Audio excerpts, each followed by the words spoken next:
Au Conseil de l'Europe pour cette exposition, les 60 ans de la Convention européenne des droits de l'homme, signature en 1950 à Rome.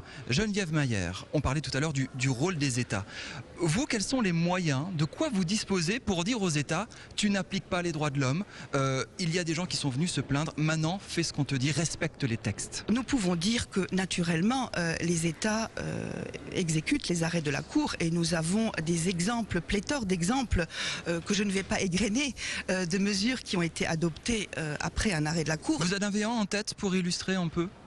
Alors par exemple, je peux donner un exemple de mesure individuelle sur un arrêt qui a été rendu affaire Gorguglu contre l'Allemagne, où un père a pu, après un constat de violation de la Cour, a pu non seulement avoir un droit de visite de son enfant, mais aussi le droit de garde de son enfant. C'est ça qui est extraordinaire, c'est que ça paraît tellement au Conseil de l'Europe, Convention des droits de l'homme, et c'est le quotidien des gens.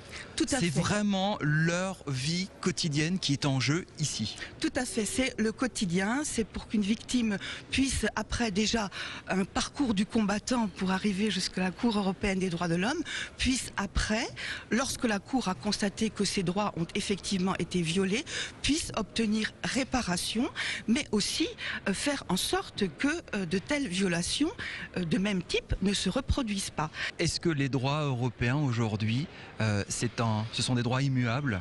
Ou est-ce qu'il faut continuer à se battre pour les maintenir? Est-ce que les États jouent le jeu?